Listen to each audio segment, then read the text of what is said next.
Hello दोस्तों, स्वागत है आपका हमारे यूट्यूब चैनल पर। आज हम बात करने वाले हैं मन की शक्ति साइको साइबरनेटिक्स, जिसे लिखे हुए हैं मैक्सवेल माल्टज। दोस्तों, इसमें माल्टज साहब जो बताते हैं वो बताते हैं कि आधुनिक समय में मनोविज्ञान की सबसे बड़ी खोज आत्म छवि की खोज है। आप आत्म छवि को समझकर और इसमें बदलाव लाना सीखकर आप आत्मविश्वास और शक्ति को हासिल कर सकते हैं।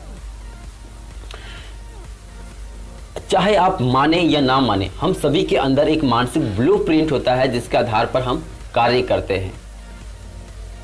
हमारी अवधारणा कि हम किस तरह का इंसान हैं या हमारे विश्वासों से बनती है। आप सफल इंसान हैं या असफल इंसान हैं, यह आपके अपने विश्वासों से बनती है और आपका विश्वास आपके पिछले अनुभवों के आधार पर बनता है।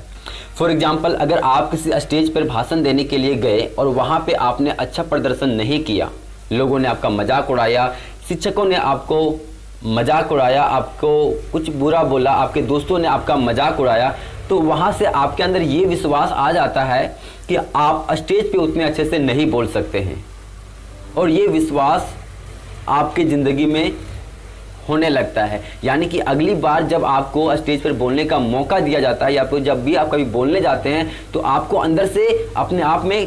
अपने आप को कमज़ोर समझते हैं कि मैं स्टेज पर नहीं बोल पाऊंगा।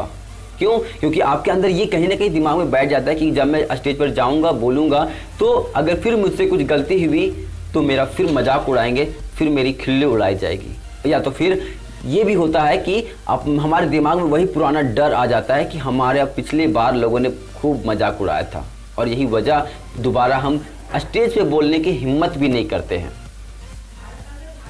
ऑथर इसमें बताते हैं कि हम सभी जो हैं वो हम सभी के अंदर सृजनात्मक मैकेनिज्म होता है।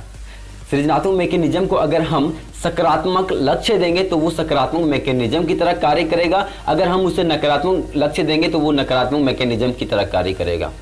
आगे इसमें ऑथर बताते हैं कि सृजनात्मक मैकेनिज्म को अगर हम ये डेटा देते हैं कि हम अयोग्य हैं, हीन हैं, तो ये डेटा को प्रोसेस किया जाता है और उसके बाद रिजल्ट को, यानी कि बाहरी जगत में उसे वैसा ही महसूस होता है, वैसा ही जिंदगी उसकी हो जाती है जैसे वो वास्तव में देख लेता है कि हाँ, मैं अयोग्य हूँ, मैं हीन हूँ, मैं कमज़ोर हूँ।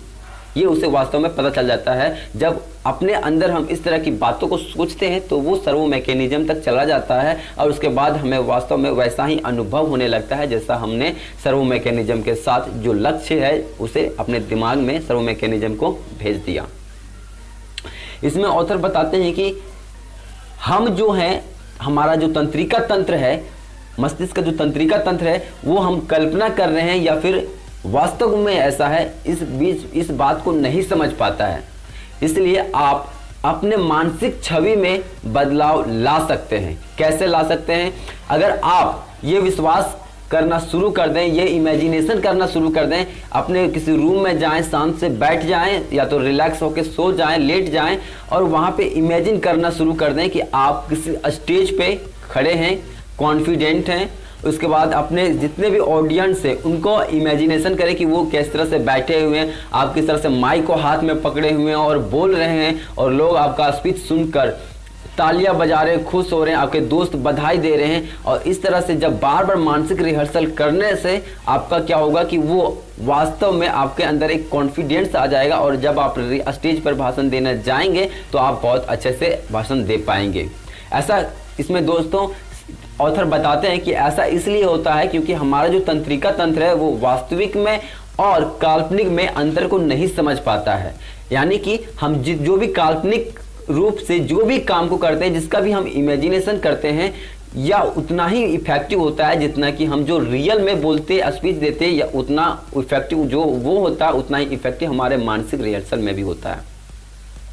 इसमें ऑथर बताते हैं कि आप चाहे डॉक्टर हो, इंजीनियर हो, प्रोफेसर हो, स्टूडेंट हो, कोई भी हो, आपको हर दिन इसको अपनाना चाहिए,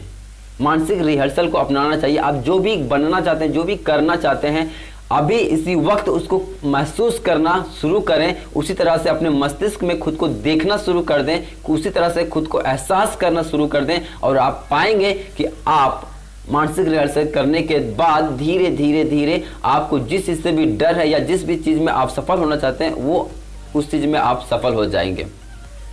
इसमें जो और आगे ऑथर बताते हैं ब्रूस ली के बारे में, ब्रूस ली के बारे में इसमें ऑथर बताते हैं कि वो नकारात्मक विचारों से कैसे बाहर आते थे, वो नकारात्मक विचारों से बाहर निकलने के लिए वो क्या करते थे। इसमें ऑथर बताते हैं कि नकारात्मक विचारों से बाहर आने के लिए ब्रूस ली जो है वो क्या करते थे कि उस इमेजिनेशन करते थे, कल्पना करते थे कि वो नकारात्मक विचार को किसी कागज पर लिख रहे हैं, उसके बाद उसको मोड़ रहे हैं, उसके बाद उसको जलाकर उसको राख को फेंक रहे हैं, और इस प्रकार उनका नकारात्मक विचार जो है वो राख के साथ वो बाहर चला जा रहा है, खत्म हो जा रहा है, निकल जा रहा है। इसी को आगे बढ़ाते हुए उनके मित्र के बारे में इसमें ऑथर बताए हैं कि उनके मित्र जो थे वो क्या करते थे कि वो वास्तव में जो भी नकारात्मक विचार रहता था उसको वो कागज पर लिखते थे, उसके बाद फिर उसको मोड़ते थे और उसको जला देते थे और राख को फेंकते थे, और ये महसूस करते थे कि इसी के साथ उनका जो नकारात्मक विचार है वो भी बाहर चला जा रहा है, और इसी के साथ उनका नकारात्मक विचार जो है वो बाहर चला जाता था। दोस्तों ये सब सारी पुस्तकें, ये सब सारी बातें इस पुस्तक में ऑथर बताए हुए हैं। ये स्पेशल जो पुस्तक है वो इमेजिनेशन, कल्पना करने के ऊपर आधारित है कि आपको जो भी करना है, जो भी बनना है, उसका पहले से आप रिहर्सल अपने मस्तिष्क में करें, उसके बाद आप जो करना चाहते हैं, जो बनना चाहते हैं, उसकी भावना को उसी समय निकलने दें, उसी समय उसको महसूस करें, और आपके साथ वह वास्तविक घटना में आप उसको अच्छे से उस काम को कर पाएंगे, अच्छे से उस काम को जो बनना चाहते हैं उसमें बनने में आपको काफ़ी मदद मिलेगी। दोस्तों ये थी इस पुस्तक के बारे में। अगर वीडियो अच्छा लगा तो वीडियो को लाइक करें, चैनल पर नए हैं तो चैनल को सब्सक्राइब करें। मिलते हैं किसी अगली वीडियो में, तब तक के लिए सीखते रहिए, बढ़ते रहिए। Thank you very much.